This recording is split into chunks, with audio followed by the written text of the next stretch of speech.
Welcome to the Not Old Better Show. I'm your host, Paul Vogelzang. We have an important, timely show today, and our guest is Kevin Prindiville. Kevin Prindiville is Justice in Aging's Executive Director. Kevin is a nationally recognized expert on Medicare and Medicaid policy and has served as counsel in several class action lawsuits protecting low-income seniors' access to public benefits, and Kevin has represented low-income individuals having trouble obtaining health care. And also a place where we have the most opportunity and potential to reform our healthcare system into something that we all would hope and wish it would be, something that was person-centered and really responsive to what people most need, not just to be not sick, but to be really living a full life. That, of course, is our guest today, Kevin Prindiville, who joins us to discuss his organization, Justice in Aging, and the important work they're doing on behalf of senior citizens in America. So please join me in welcoming via Skype to the Not Old Better Show, Kevin Prindiville. Well, Kevin Prindiville, welcome to the show. Thank you so much for having me, Paul. It's great to be with you. Yeah, good to talk to you too. I think the timing is really good. And I know you're a lawyer by training, but you're also the leader of a very interesting organization, Justice in Aging. For my listeners who may not be aware of Justice in Aging, tell us briefly what it is that you do. Yeah, so we are a national nonprofit that uses the power of law to fight senior poverty. A lot of people don't fully understand just how many older adults in our communities across the country are struggling and living in poverty.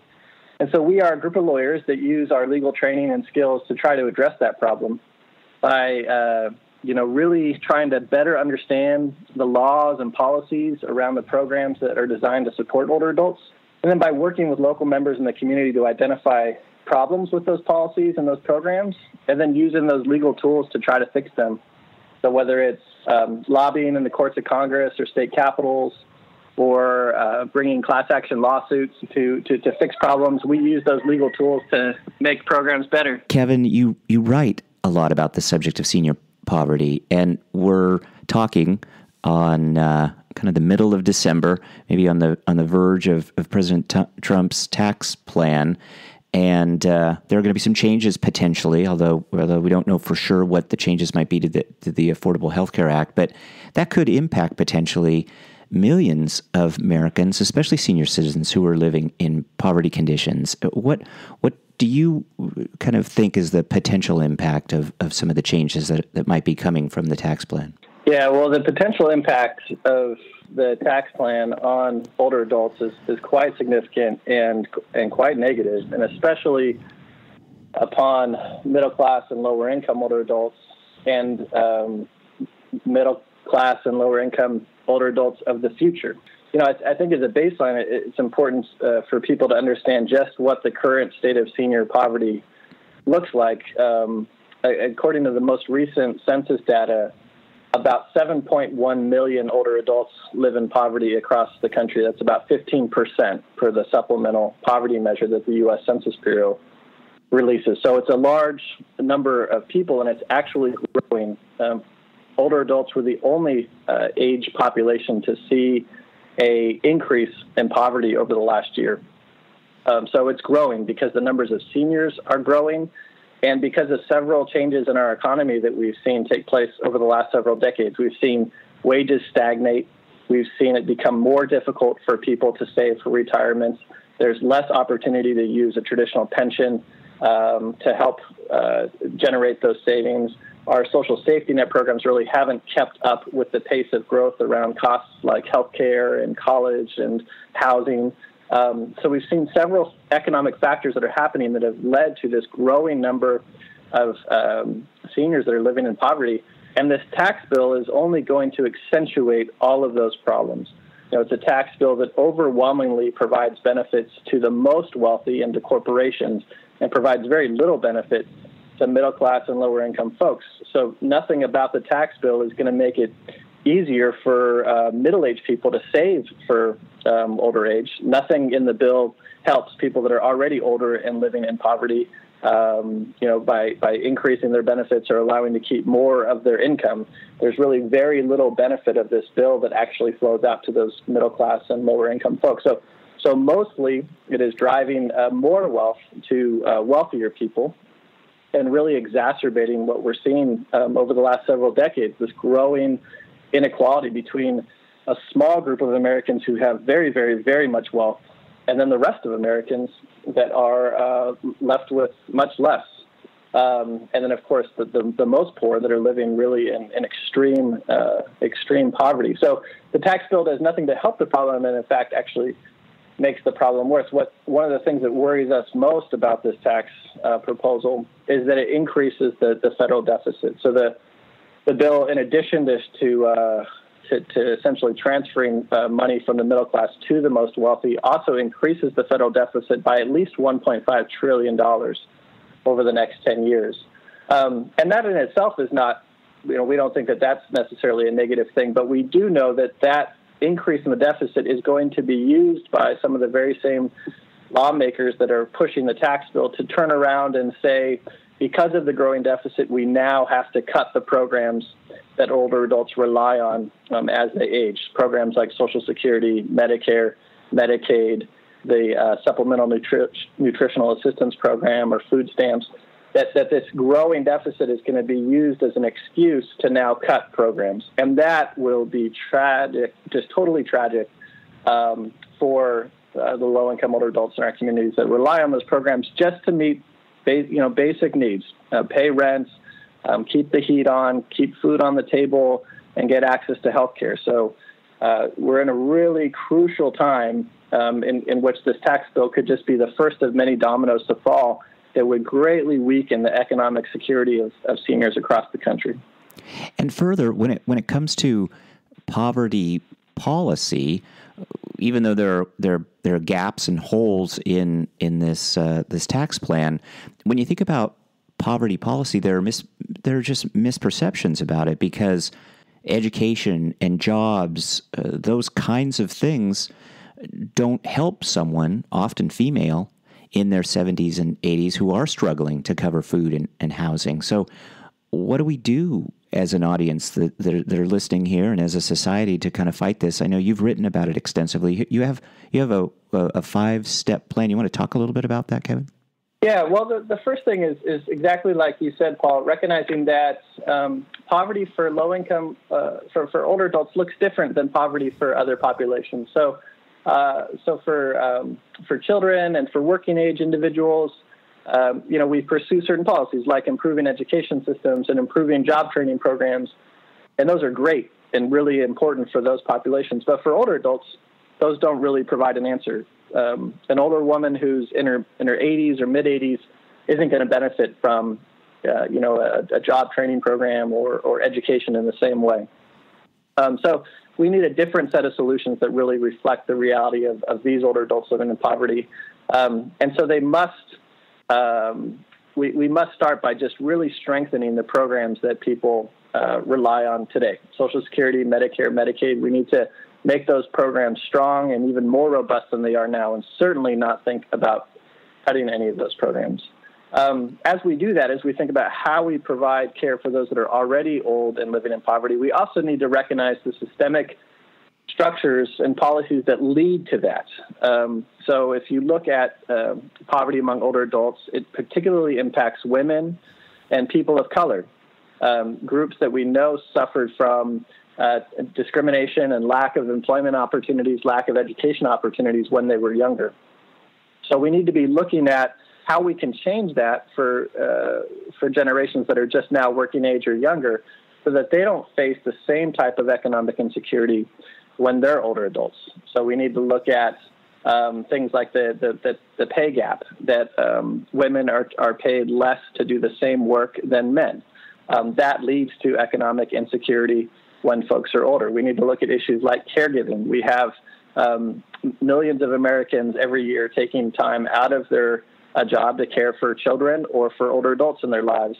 That leads to lots of economic opportunity for them. So we need to address that through policies that look at paid caregiving opportunities and opportunities for people to receive support to do that important work at home and not suffer a consequence in their economic security as they grow older. So we need to be looking at at this combination of both how we really support older adults that are currently now struggling to make ends meet, as well as look at how we can improve policies for folks while they're working age so that they can be even better prepared as they grow older. And really recognizing that it's not really individual decisions that people are making. It's really these systemic structures that make it very difficult for people to make enough money so that they can save, so that they can be prepared. We really haven't created an environment where individuals can prepare themselves. We've really been holding people back in our policies.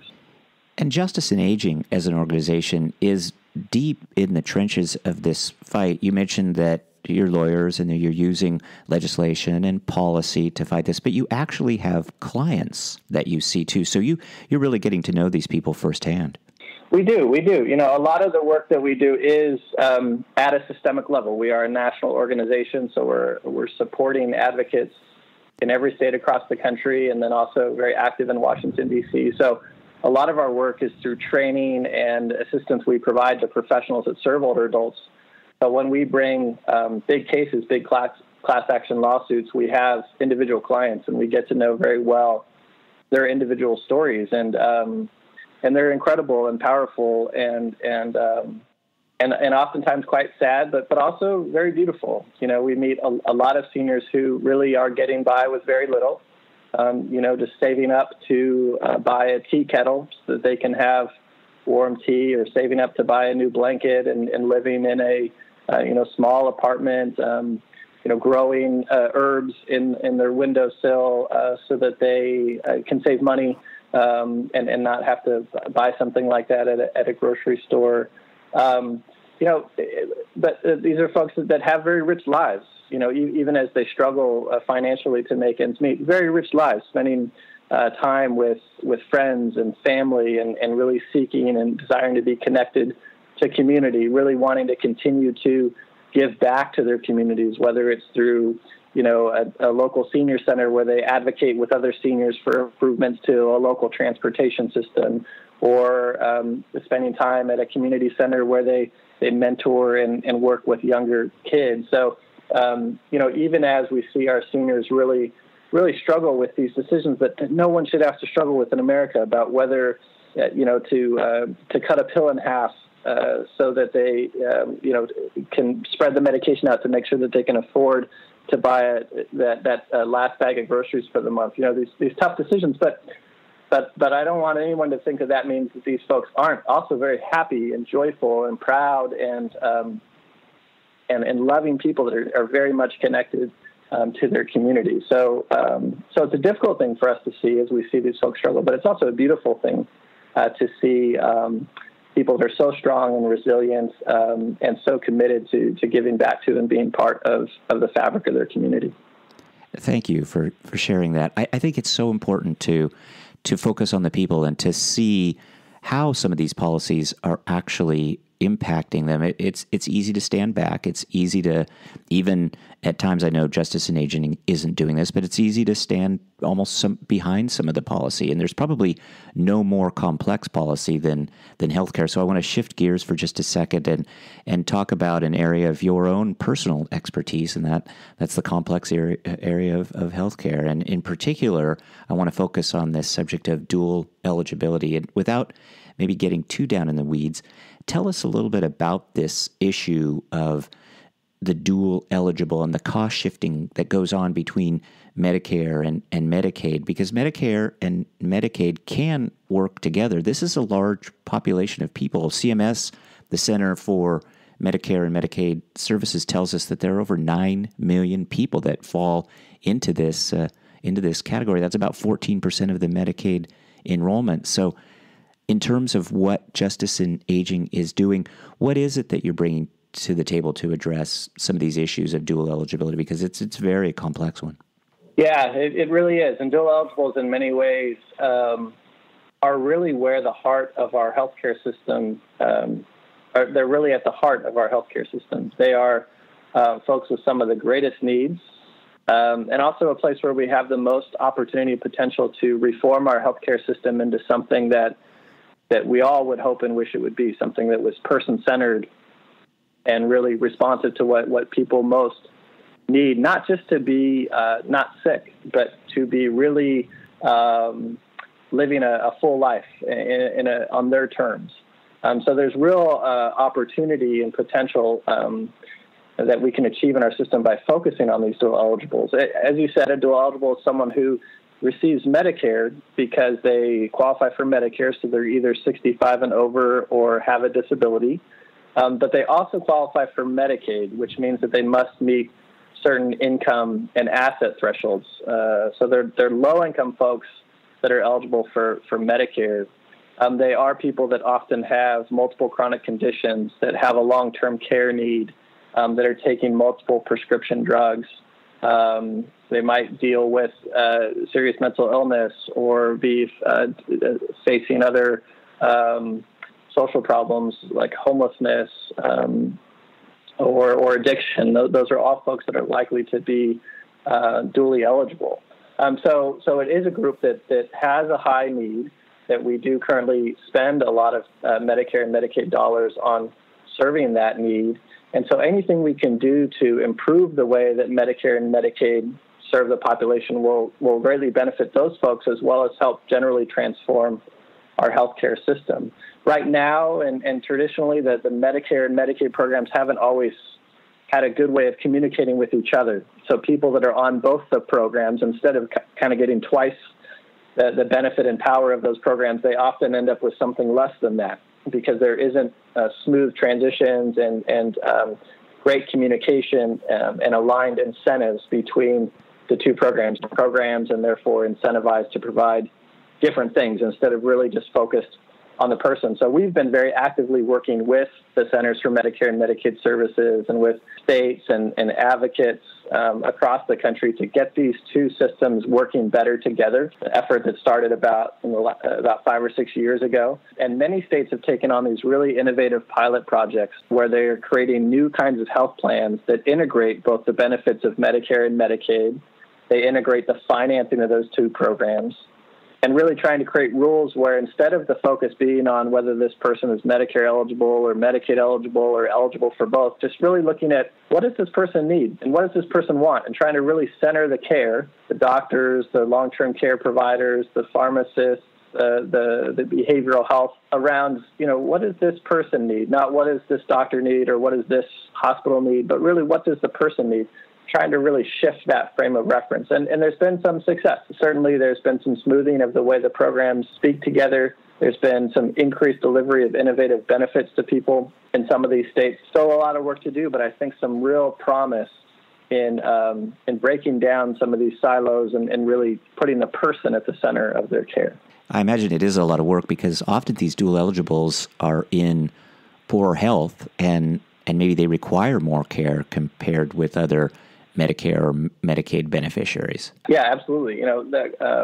Clients of ours that are folks that need a lot of care, a lot of long-term care, people that have a long-term care need that can only be met by receiving a lot of support in the home, having a personal care attendant come into their home several days a week to help them with things like the activities of daily living, we call them, things like bathing or feeding or medication management, things that are really essential. So these might be people that have ALS or Lou Gehrig's disease, or folks that have disability that requires them to use a wheelchair, or folks that are on a ventilator. People with very, very high levels of needs, also individuals with dementia. And it's only by really supporting them at home and in the community with personal care attendants, or getting them to an adult day healthcare program every day. It's only through those types of really intense supports that we're able to keep them out of the hospital, keep them out of a more expensive nursing facility that would separate them from their family and community. So these are folks with great need, and again, great potential and opportunity if we can use the Medicaid and Medicare resources that we have to really support them and to support their desires and intentions for how they want to live their life. In addition to healthcare, Kevin, I know you are skilled in communications. We've talked a little bit about legislation and policy leadership, in addition to the advocacy that goes on within justice and aging, and of course expertise in the law.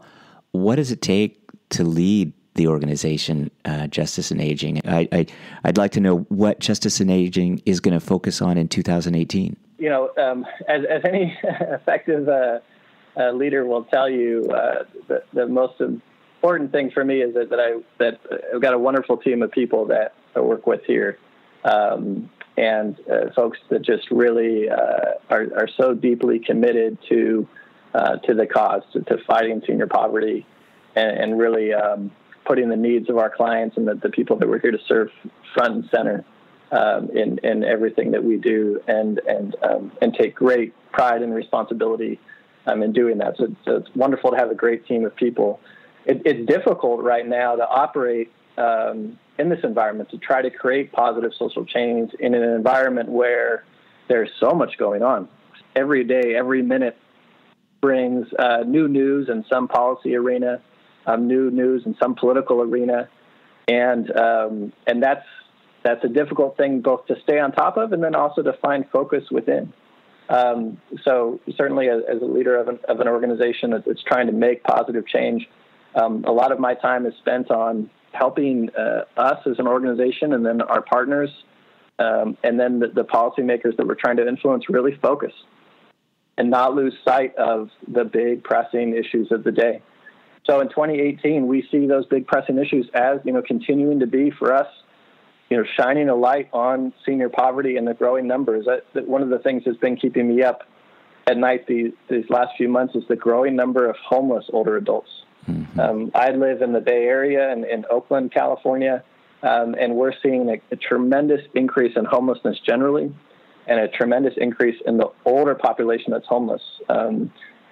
Every overpass that I walk through on my way to work, or that I drive by while taking my kids to school, is filled with tents and encampments of folks. And when I've spent time walking through those tented areas, they're filled with older people. And as we've been working with some researchers here to better understand that, it's older people who are becoming homeless for the first time as older people.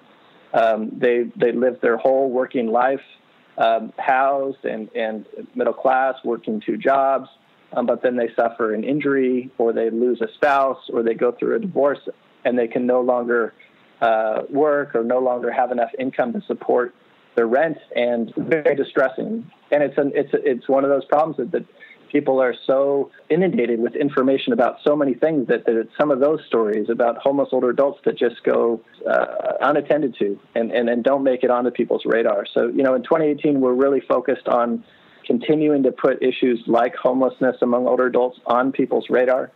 We're really focused on continuing to fight to protect the core programs that help older adults meet their basic needs: Social Security, Medicare, Medicaid. Those are all areas that we think are going to continue to be right in front and center in Washington, D.C. We think Republicans are going to be advancing proposals to cut those programs, and so we're going to be there to explain the negative impact that any cuts in those programs would have on older adults. And then in the midst of all that, Paul, we're going to try to continue to make positive change too. Try to increase at a local level what counties and cities are doing to respond to homelessness. We're working with coalitions across the country to try to increase access to oral health for older adults, which we know is an unmet need. Just trying to continue to make positive change, even while we also try to protect and defend what exists now, so that we don't take a step back as a country in how we care for older adults. Those folks in our population that we think are entitled to great respect and dignity in how they live their lives and how they grow older. Well, Justice in Aging is the name of the organization. We've been talking to Kevin Prindiville. For my audience, these are all very important issues, Kevin. And you can go to justiceinaaging.org. You can find out more there about any one of these subjects, but there are webinars and training. If anyone's interested in making a year-end donation, we'll put links up to do just that on the website. But Kevin Prindiville, thanks so much for joining us today. Thank you, Paul. It's really a pleasure to be with you again, and have a wonderful holiday season. You too, and please keep up the good work, and we're going to share this widely. Great. Thanks, Paul. Thanks, Kevin. My thanks to our guest today, Kevin Prindiville, whose work at Justice in Aging is important and timely. Please check out justiceinaaging.org to find out more. As usual, we'll post links to everything, even where you can make a donation to Justice in Aging, which is an important one. I thank you, the listeners, for joining me today. Your time is valuable, and I'm grateful you're spending some of it with me today. I'm always interested in feedback, and you can leave it at iTunes, Google Play, or send me email at info@notold-better.com. Stay tuned for our next show, another great one, as we talk about better. The Not Old Better Show. Thanks to all. Happy holidays, and remember, offer some kindness, service, and love to everyone you meet. You'll never regret it, and you'll make a difference. Thanks, everybody.